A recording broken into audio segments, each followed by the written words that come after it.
नमस्कार, आशिष किसिराज च्यानलमा तपाईँलाई स्वागत छ।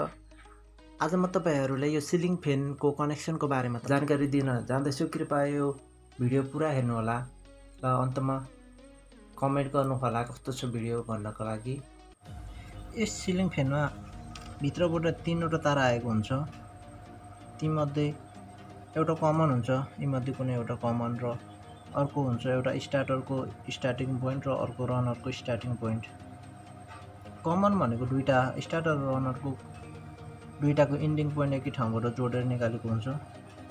यी 3टा तार मध्ये कुन चाहिँ कमन, कुन चाहिँ स्टार्टरको, कुन चाहिँ रोटरको हामीले यतिकै पहिचान गर्न सक्दैनौँ। त्यसका लागि हामीले यो मल्टिमिटर प्रयोग गरेर थाहा पाउन सकिन्छ। मल्टिमिटरमा हामीले यो ओहममा लगेर ओहम चिन्हमा लगेर यसको भ्यालु मेगा ओम छ। अहिले यसमा नि ओम, यसको अवरोध 2-300 को रेसियोमा हुन्छ, त्यही भएर ओममा लगेको छ। यसमा लगेर हामीले नाप्न सक्छौँ। पहिला सुरुमा मैले दुईटा रातो, एउटा गाढा रातो छ, एउटा फिक्का रातो छ, एउटा कालो छ। यो दुईटा रातो कलरको तारहरू बिचको अवरोध नाप्न जाँदैछु। गाढा रातो, फिक्का रातो। यो युट्युब च्यानललाई सब्स्क्राइब गर्न त बिर्सिनु भएन नि। यो दुईटा रातो तारहरूको बिचमा छ 179 ओम। याद गर्नु होला। र यसै गरी म अब अर्को कनेक्सनतिर जाँदैछु। यो गाढा रातो यही छ र यो फिक्का रातोलाई म फेरेर अर्को कालोमा कनेक्सन गर्दैछु।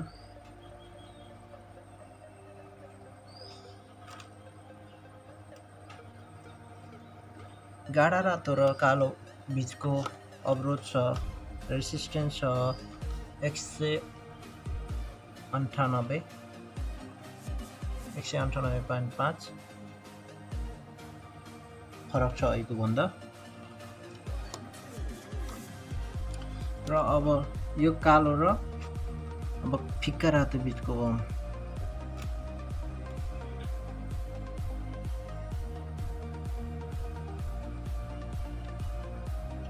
यो छ, यसको छ 377।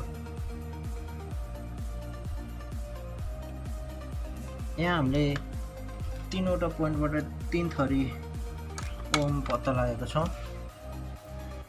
यी 3वटा तारहरू बिचको ओहम हामीले नापेर मैले यसलाई टिपेको छु। Dark red plus light red भनेको गाढा रातो र हल्का रातो बिच छ 169 ओहम, र अर्को फेरि डार्क रेड र ब्ल्याक बिच छ, गाढा रातो र कालो बिच छ 198 ओम छ। यो दुईटा भन्दा अलिकति बढी भयो यसमा। र अर्को छ फिक्का रातो र कालो बिच चाहिँ 377। यो फिक्का रातो र यो कालो बिच चाहिँ 377। यी मध्ये सबैभन्दा धेरै अवरोध छ यो फिक्का रातो र कालो। यो फिक्का रातो र कालो बिच अवरोध छ, धेरै छ। त्यही भएर यस बिचमा हामीले क्यापेसिटर युज गरिन्छ। यो क्यापेसिटर हामीले फिक्का रातो र कालो बिच प्रयोग गरिन्छ। यो र योमा कनेक्सन गराउने।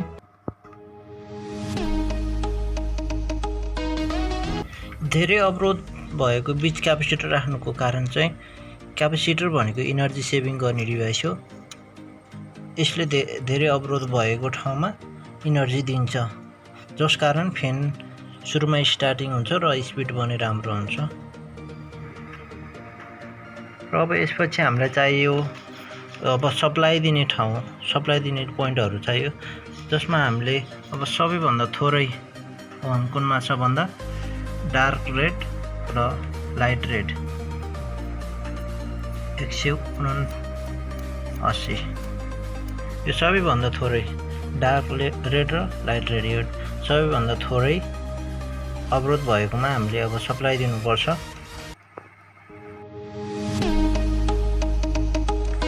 यहाँ भएको भित्रबाट आएको तीनवटै पोइन्टमा हामीले कनेक्सन गरिसकेका छौँ। यो दुईटा कालो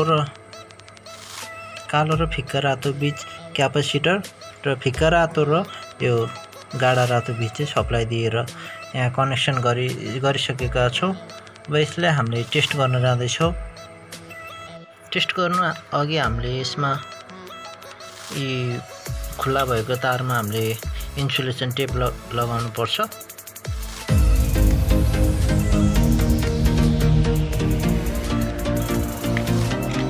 अब हामी यसलाई टेस्ट गर्न जाँदैछौँ। यसको लागि यसलाई यसरी झुन्डाएर टेस्ट गरिन्छ हामीले अहिले।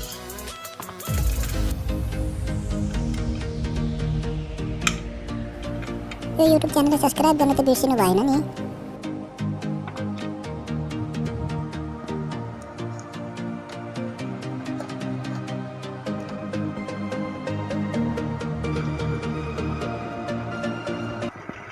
घुमेको छ।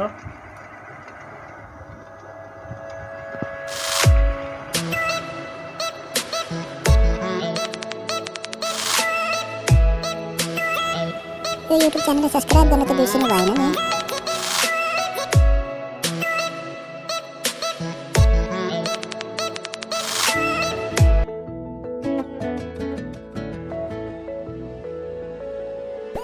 यसलाई टेस्ट गरेर कन्फर्म गरिसकेपछि अब हामीलाई यो सप्लाई यतिकै दिन त भने यो कनेक्टर छ, कनेक्टरबाट सप्लाई दिनुपर्छ। यसको लागि हामीले यो दिएको दुईवटा सप्लाईको लाइन फुकालौँ।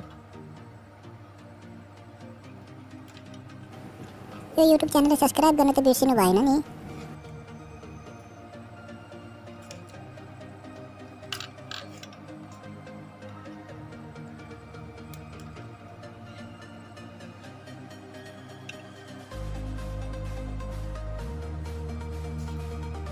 यो फुकाल्नुभन्दा पहिला फुकालेकोलाई यहाँ सप्लाई कनेक्टरमा जोड्न जाँदैछु म। यो कनेक्टरको तल्लो भागमा जोडिदिएको छु यसलाई।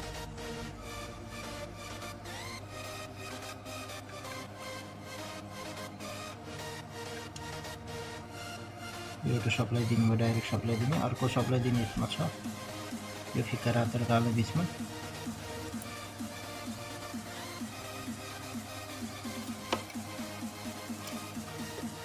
र यो दुईटालाई पनि यो माथिपट्टिको कनेक्टरमा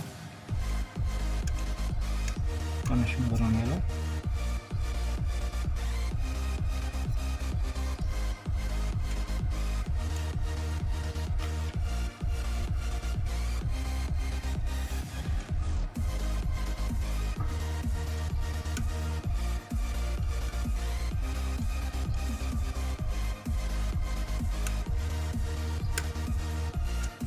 बाँकी रहेको यो कमन पोइन्ट छ, यसलाई चाहिँ हामीले यतिकै राख्दै, यहाँ कनेक्टरमा स्क्रु छैन यसको, यसलाई यतिकै राखिदिन्छ। र अब हामीले यहाँ सप्लाई दिन्छौँ। यो माथि यो अर्को साइडको यो माथिकोबाट र यो तलकोबाट हामीले सप्लाई दिन्छौँ। जुन हामीले अघि टेस्ट गरेको थियो त्यही सप्लाई हुन्छ, त्यही कनेक्सन हुन्छ। यसरी मेरो भिडियो हेरिदिनु भएकोमा तपाईँहरू सम्पूर्णलाई धन्यवाद।